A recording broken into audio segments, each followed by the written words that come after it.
बुद्धिमान की परीक्षा। बहुत समय पूर्व जब गुरुकुल शिक्षा की प्रणाली होती थी, तब हर बालक को अपने जीवन के 25 वर्ष गुरुकुल में बिताना पड़ता था।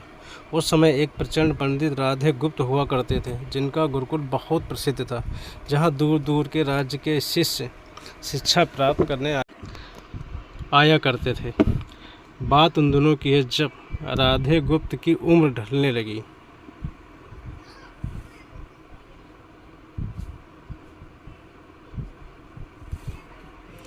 थी और उसकी पत्नी का देहांत हो चुका था। घर में विवाह योग्य एक कन्या थी। राधे गुप्त को हर समय उसकी चिंता सताती रहती थी। वे उसका विवाह एक योग्य व्यक्ति से करना चाहते थे, जिसके पास संपत्ति भले न हो, पर वह कर्मठ हो, जो किन्हीं भी परिस्थिति में उसकी बेटी को खुश रखे और उचित समय पर उचित निर्णय ले सके।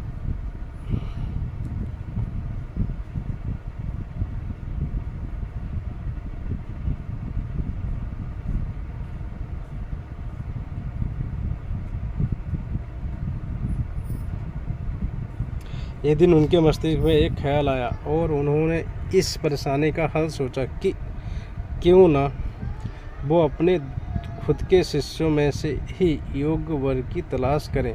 उनसे बेहतर उनकी बेटी के लिए और क्या हो सकता है। इस कार्य के लिए उन्होंने बुद्धिमान की परीक्षा लेने का निर्णय लिया और सभी शिष्यों को एकत्र किया। राधे गुप्त ने सभी से कहा कि वे एक परीक्षा आयोजित करना चाहते हैं, जिसमें सभी की बुद्धिमानी का परिचय होगा। उन्होंने सभी से कहा कि उन्हें अपनी पुत्री के विवाह की चिंता है, जिसके लिए उनके पास पर्याप्त धन नहीं है। इसलिए वे चाहते हैं कि उनके शिष्य विवाह में लगने वाली सभी सामग्री कैसे भी करके एकत्र करें, भले ही उसके लिए उन्हें चोरी का रास्ता चुनना पड़े, लेकिन उन्हें चोरी करता कोई भी देख ना सके। इसी एक शर्त का पालन सभी को करना है। अगले दिन से सभी शिष्य कार्य में जुट गए। रोजाना कोई न कोई तरह तरह की वस्तुएं चुरा कर लाता और राधा गुप्त को दे देता। राधा गुप्त उन्हें एक विशेष स्थान पर रखते थे, क्योंकि परीक्षा के बाद यह सभी वस्तुएं उनके मालिक को वापस करना जरूरी था, क्योंकि वे अपने शिष्यों को सही ज्ञान देना चाहते थे।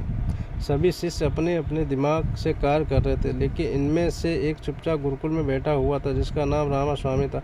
वह राधा गुप्त का सबसे करीबी होना चाहता। उसे ऐसा बैठा देख राधा गुप्त ने उसका कारण पूछा। रामास्वामी ने बताया कि अपनी परीक्षा की शर्त के रूप में कहा था कि चोरी करते वक्त इसे कोई देख ना सके। इस प्रकार अगर हम अकेले में भी चोरी करते तब भी हमारी अंतरात्मा उसे देख रही है, हम खुद से उसे नहीं छिपा सकते। इसका अर्थ यह है कि चोरी करना व्यर्थ है। उसकी बात सुन राधा गुप्त के चेहरे पर खुशी छा जाती है। वे उसी वक्त सभी को एकत्र करते हैं और पूछते हैं कि आप सब ने जो चोरी की, क्या उसे किसी ने देखा? सभी कहते हैं नहीं।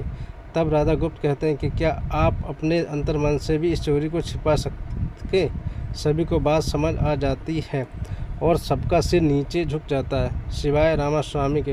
राधा गुप्त रामास्वामी को बुद्धिमानी की परीक्षा में अव्वल पाते हैं और सभी के सामने कहते हैं कि यह परीक्षा मेरी पुत्री के लिए उचित वर तलाशने के लिए रखी गई थी। इस प्रकार मैं रामास्वामी का विवाह अपनी पुत्री के साथ तय करता हूँ। सभी खुशी से झूम उठे। साथ ही चुराई हुई हर एक वस्तु को उसके मालिक को सौंपा। विनम्रता से सभी ने क्षमा मांगते हैं। कहानी की शिक्षा यह है कि बुद्धिमानी की परीक्षा से यही शिक्षा मिलती है कि कोई भी कार्य अंतर्मन से छिपा नहीं रहता और अंतर्मन ही मनुष्य को सही राह दिखाता है। इसलिए मनुष्य को किसी भी कार्य के सही गलत के लिए अपने मन को टटोलना सबसे ज़रूरी है। आज मनुष्य ने अंतरात्मा की आवाज़ सुनना बंद कर दिया है, इसलिए ही वो गलत रास्ते पर जा रहा है। हमारी अंतरात्मा कभी हमें गलत राह नहीं दिखाती। यह ज़रूरी है कि मन की आवाज़ हमें वो करने की सलाह देती है जिसे दिमाग कभी स्वीकार नहीं करता, क्योंकि दिमाग सदैव स्वहित में ही कार्य करता है और मन हमें सही और गलत का परिचय करवाता है। यही सही गलत का परिचय ही हमें सदैव बुराई से दूर रखता है। किसी भी कार्य के पहले हमें मन की आवाज़ जरूर सुनना चाहिए। इस परीक्षा के जरिए राधा गुप्त ने अपनी पुत्री के लिए एक उचित वर भी तलाश लिया और शिष्यों को जीवन का अमूल्य ज्ञान दिया।